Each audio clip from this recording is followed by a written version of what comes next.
నాకు ఇది నేను నా నా నా తపనేంటి, నా ప్రయత్నం ఏంటంటే, ఎప్పుడు కూడా నేను నాకు వైసీపీ పార్టీ గూడా నాకు వ్యక్తిగతంగా నాకు వాళ్ళెవరితో శత్రుత్వం లేదు నాకు వాళ్ళతో. వాళ్ళెవరితో నాకు కోపాలుండవు వాళ్ళ మీద. కాపోతే ఏముంటదో వాళ్ళ విధి విధానాల మీద నాకు విసుగుంటుంది. నేనేదైనా పాలిసీ గురించి మాట్లాడుతున్నప్పుడు వ్యక్తిగత జీవితాల్ని హననం చేయటం, పర్సనల్‌గా అటాక్‌లు చేయటం, దీనివల్ల ఏమైపోద్దంటే, ఒకసారి నేను గట్టిగా ఉండమని చెప్తాను. నేను మెత్తగా ఉండాలి గానీ, మరీ ఇంకా మౌనంగా ఉన్నా ఒకసారి ఏమైతే వాళ్ళకి పేటరేగిపోతా ఉంటారు. ఒకసారి మనం గూడా కొన్నిసార్లు కొన్ని సందర్భాల్లో చాలా ధీటుగా సమాధానం చెప్పాల్సిన అవసరం ఉంది. ఎదుటి వ్యక్తి మాట్లాడే విధానాన్ని బట్టి మనం కూడా చెప్పాల్సొస్తుంది. మొన్న ఈ మధ్య నానాజీ గారు మాట్లాడింది చూసాను. అంటే అలాంటిది అందరూ ఆయన అంటారు, మీరు ఎక్కువ మాట్లాడేశారు మాట్లాడుతూ ఉంటే నేను అన్నాను, మీరెంత మాట్లాడారు మీకు చెప్పాలి, వీడియోస్ పంపించాలి మీకు. నేను నానాజీ గారు అలా మాట్లాడితే కూర్చోబెట్టి మేము ఎంకరేజ్ చేసాం, కానీ మీరు ఎన్ని మాటలు మాట్లాడారు? ఆయన ప్రాంతంలోనే ఉండే ఒక వైసీపీ ఎమ్మెల్యే ఏం మాట్లాడారు? మేము మర్చిపోయాం అనుకుంటున్నావా? అంటే మీరు నోరు ఉన్నప్పుడు, మీ అధికారం ఉన్నప్పుడు మీరు ఇష్టానికి మాట్లాడేస్తారు. అప్పుడు మీకు అధికారం లేకపోయినా మీరు 11 సీట్లు వచ్చినా మీరు ఇంకా ఇష్టానికి మాట్లాడుతున్నారు. అది గొప్పతనం మీలో. I have to appreciate your commitment.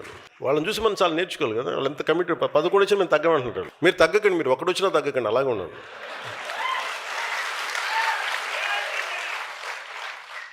మీరు ఒకటి వచ్చినా తగ్గదు, అలా బలంగా ఉండండి. మిమ్మల్ని తగ్గమని ఎవడు చెప్పాడు? మీరు కరిగిపోండి, అయినా కానీ తగ్గకండి. అంటే ఎక్కడ ఎమోషనల్గా నేను కూర్చోబెండి. పొలిటికల్ ప్రాసెస్లో కొన్ని భావాలను చెప్తాం, పాలసీల గురించి మాట్లాడతాం. వాళ్ళ వైసీపీ నాయకుడిని తగ్గించాలని ఎందుకు అనుకుంటాను? మీరు ఇష్టారాజ్యంగా మాట్లాడేసి, గౌరవ ముఖ్యమంత్రి చంద్రబాబు గారి మిస్సెస్ గురించి మాట్లాడేసి, ఇష్టారాజ్యంగా మాట్లాడి అసలు మేమేం మాట్లాడదు, మీరు ఇప్పుడు సడన్గా కూర్చోబెట్టి మీరు మహానుభావుల్లో అయిపోయాం మేమందరం ఇష్టానికి తిట్టేసి ఒక 10-12 సంవత్సరాలు సడన్గా మీకు రియలైజేషన్ వచ్చింది ఈ రోజున. మీకు అంటే ఈ రియలైజేషన్ మీకు ఎంత వస్తుందో నేను చూస్తాను, సంతోషం. మీరు రియలైజ్ అయ్యి మమ్మల్ని ఏం అనకూడదు అనుకుంటే, అసలు మా పార్టీ నిర్మాణానికి బోర్డు, మా వాళ్ళంతా మిమ్మల్ని తిట్టడం మానేసి మా పార్టీలో మా శివాను, మా దేవరి శివ గురించి, మా మునీర్ హసన్ గురించి మేము ఎత్తుకుంటాం. వాళ్ళ నాయకులు తీసుకునే బాధ్యతలు మేము ముందుకెళ్తాం. మీరు తిట్టడం ప్రారంభిస్తే మా వాళ్ళని ఎత్తుకోవడం మానేసి మీకు బదులు ఇవ్వడం టైం అయిపోతుంది. సో మీరు తిట్టకపోతే ఖచ్చితంగా మేము బలపడతాం, సంతోషం. లేదు మీరు తిడతానంటే కూడా మేము తిట్టి మేము బలపడతాం. ఏదైనా మేము బలపడటం guarantee. Choice is yours. So నేను నాయకులకి ఎందుకు నేనే బాధ్యత తీసుకున్నాను అంటే, నాకు ఒక్కొక్క ఊరికి వెళ్తుంటే ఒక్కొక్కరికి అనిపిస్తుంది, ఎక్కడో మనోహర్ గారు నా పర్మిషన్ తీసుకొని నేను రాలేకపోతాను చెప్పారు. కొద్ది రోజులకి తలిపేసానమ్మా, ఎవరు వస్తున్నారు. ఒక హుద్హుద్ తుఫాన్ అప్పుడు మేము వెళ్తూ ఉంటే మన శ్రీకాకుళంలో ఒక అబ్బాయి 22-23 ఉంటాయి, ఒక 10 కేజీలు బియ్యం కాదన్నా 10 సంవత్సరాల భవిష్యత్తు కావాలి.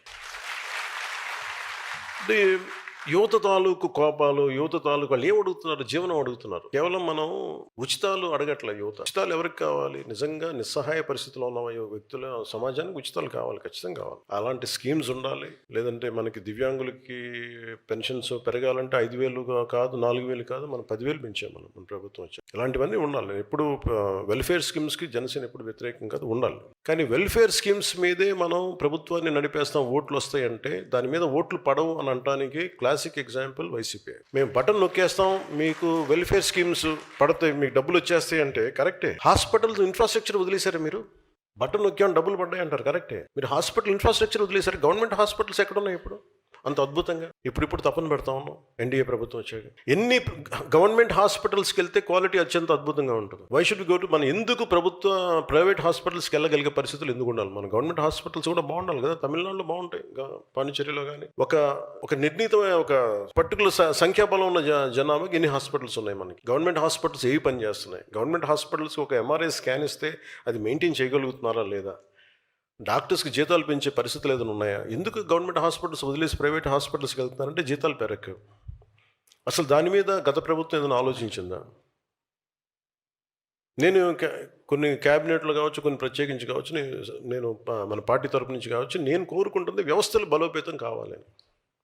వ్యవస్థలు బలంగా ఉండాలి. మనకి basic infrastructure, basic government schools, basic roads. ఎంతసేపు మేము మీకు బటన్లు నొక్కేసాం, మీకు డబ్బులు వచ్చేసాం. రోడ్లు ఎవరు వేశారు ఈ రోజున చెప్పండి? అంటే మీరు 70 సంవత్సరాలు టైంలో కూడా పడని రోడ్లు ఎందుకు పడ్డాయి? Because infrastructure is very important. ఒక రోడ్డు లేకపోతే ఊరి నుంచి ఎలా బయటకు వస్తాం? ఆ తర్వాత ముందు అసలు రోడ్లు ఇన్ఫ్రాస్ట్రక్చర్కి మనకి డబ్బులు పెట్టుబడి పెట్టడం మానేసాం. ఒక పైప్ లైన్ వేసి ఒక నీళ్ళు ఇవ్వాలి అంటే దానికి ఒక పెద్ద స్కీమ్స్. మన మధ్యన పాటిల్ గారు కూడా, మన సిఆర్ పాటిల్ గారు కూడా జలశక్తి మినిస్టర్, ఆయన గురించి ఆయనతో మాట్లాడుతూ ఉంటే అసలు బేసిక్గా నీళ్ళు ఇవ్వాల్సిన బాధ్యత మీదే కదా, రాష్ట్ర ప్రభుత్వాలది కదా, మాకు సంబంధం ఏంటన్న. ఇది తెలంగాణలో ప్రారంభించినప్పుడు జేజేఎం ఎప్పుడు కూడా అది జలజీవన్ మిషన్ అది కేంద్ర ప్రభుత్వాన్ని కాదు, రాష్ట్ర ప్రభుత్వం బాధ్యత. కాకపోతే ప్రభుత్వాలు బాధ్యత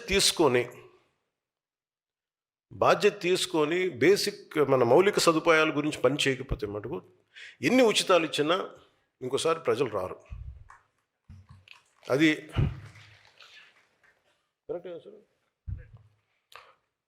అంటే మన బాలశౌరి గారు చెప్తా ఉంటారు, సార్ కొంచెం మా గ్రామాలు ఉన్నాయి సార్, కొంచెం నీళ్లు తెప్పించి ఏర్పాటు చేయండి, కొంచెం పెట్టండి. అంటే మనందరం అంటే యువర్ ప్రాపర్ లీడర్స్ కాబట్టి, ఫ్యూచర్ లీడర్స్ కాబట్టి చెప్తున్నాను.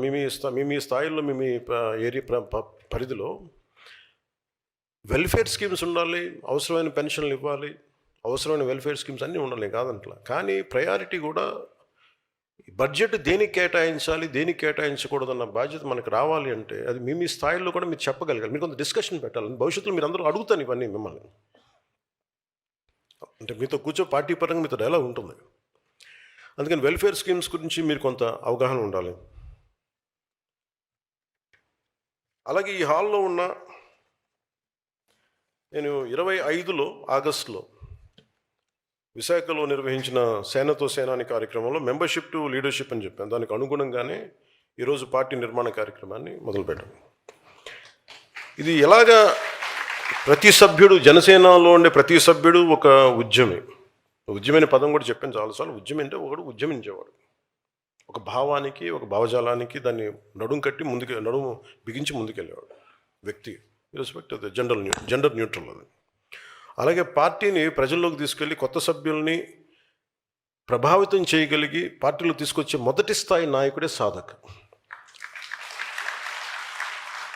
అలాంటిది ఈరోజు ఈ హాల్లో ఉన్న దాదాపు 700 మంది కమిటీ సభ్యుల్లో 600 మందికి పైగా సాధక్స్ ఉండడమే నాకు చాలా చాలా సంతోషం ఇచ్చింది.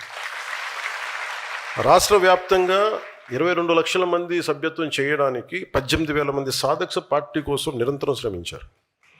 సో మీరందరూ ఇప్పుడు నాయకత్వం నిరూపించుకునేందుకు మొదటి ఘట్టాన్ని మీరు పూర్తి చేశారు. సభ్యత్వ నమోదు కార్యక్రమం ద్వారా క్షేత్రస్థాయిలో మీ నాయకత్వ సామర్థ్యాన్ని మీరు నిరూపించారు. ఇప్పుడు తదుపరి అడుగు వేయాల్సిన సమయం వచ్చింది. ఈ నాయకత్వాన్ని సంస్థాగత నిర్మాణం దిశగా ఎలా మార్చాలన్న ఆలోచననే ఈ కార్యక్రమానికి మేము శ్రీకారం చుట్టాం. గతంలో కూడా కొంతమంది పార్టీ నాయకులకి పార్టీ నిర్మాణం కోసం బాధ్యతలు అప్పగించాను, కానీ వాళ్ళు ముందుకు తీసుకెళ్ళలేకపోయారు. దేనికి ముందుకు తీసుకెళ్ళలేకపోయారు అంటానికి, తెనాల్లో ఉండే తను మార్నింగ్ టైలరింగ్ పని చేసుకుంటా సాయంత్రం పూట వెళ్ళి ఒక పార్టీ భావజాలానికి ఆకర్షితులై సభ్యత్వం చేసి ఇది మన పార్టీ అని చెప్పగలిగే ఒక తెనాల్లో ఒక చిన్నపాటి టౌన్లో ఉండే శివాన్ని ఎవరు గుర్తుపడతారు చెప్పండి. నాకు వాళ్ళందరూ తెలుసు, నాకు వాళ్ళ వల్లే జనసేన ఉందని తెలుసు నాకు. కాదది నేను అర్థం చేసుకున్నంతగా అంత ఓపికగా కనుక అందరూ అర్థం చేసుకుంటే ఈ పార్టీకి ఈ కార్యక్రమం ఈరోజు 22 లక్షలు కాదు, కోటి నిజంగా నేను చెప్పిన ఇప్పుడు కానీ నన్ను అర్థం చేసుకున్న వాళ్ళకి పట్టుమని 10 మంది కనుకుంటుంటే నా చుట్టుపక్కల నేనేం మాట్లాడుతున్నాను, ఎట్లా కనెక్ట్ అవ్వ దాని మీద కనుక నేను చెప్పింది నాకేం చేయక్కర్లా, నేను చెప్పింది తూచా తప్పకుండా పాటిస్తే ఈ పార్టీకి నేను చెప్తాను కదా, తక్కువలో తక్కువ జనసేనది 1 కోటి మంది సభ్యత్వం ఉండేది ఈరోజు. కాదే అర్థం చేసుకోవడం టైం పడద్దు. అంటే ఎవరితో మాట్లాడాలి, ప్రతి చిన్నపాటి వీధురుగాలికి చెదిరిపోయే సమూహం మనకు అవసరం లేదు. అంటే గంగిగోవు పాలు గరిటె ఉంటే చాలు మనకి, బిందెడు గాడిద పాలు ఉంటే ప్రయోజనం ఏంటి మనకి. సో నేను అనుకుంటుంది జనసేనకి నమ్మిన వాళ్ళు 18,000 మంది సాధక్స్, ఒక దీంట్లో ఎంతమంది నిలబడతారు ఎన్ని ఇంకా మనం ఫిల్టర్ చేస్తే కనీసం ఒక 5,000 మంది ఉన్నారనుకోండి. 5,000 మంది, do think it's a small army? ఒక 100 మంది కూర్చోబెట్టి మాట్లాడితే సమూహాలు కదిలిపోతాయి, నిలబడాలి దానికి. అలాంటిది 18,000 మంది సాధక్స్ ఉన్నారు. వీళ్ళని కరెక్ట్గా నాయకత్వం దిశగా చూపించగలిగితే మీది మామూలు శక్తి అనుకుంటున్నారా మీరు? మీ శక్తిని అర్థం చేసుకోవాలి అంటే నేనే కూర్చోవాలనిపించింది నాకు. మీ శక్తి నాకు బాగా తెలుసు. అంటే నేను ఎందుకు మాట్లాడగలను, బలంగా ఎక్కడికైనా మాట్లాడగలంటే నాలా ఎవరి భావం ఉంటుంది? నాయకుడు అనేవాడు ఎవరి భావం మాట్లాడాలి? ప్రజల భావం మాట్లాడాలి. అంతేగాని కూర్చోబెట్టి కన్వీనియంట్గా ఓట్లు పడతాయి అనే భావాలు నేను మాట్లాడను. ఏది సరైందో అదే మాట్లాడతాను నేను. అది మన పార్టీకి సంబంధించిన సరే. సో అందుకని మిమ్మల్ని అర్థం చేసుకోవడానికి నేను ఎందుకు మిమ్మల్నే పెట్టాను సాధకులుగా, 700 మంది సభ్యుల్లో 600 మందిని మిమ్మల్ని ఎందుకే పెట్టామంటే, ఒక 10 సంవత్సరాలు మీరు గుర్తింపుకి నోచుకోవాలి, 12 సంవత్సరాలు కానీ మీరు పని చేసుకుంటూ వెళ్ళిపోయారు. సో మీకు గుర్తింపు లేకపోతే బాధ ఎలా ఉంటుందో మీకు బాగా తెలుసు.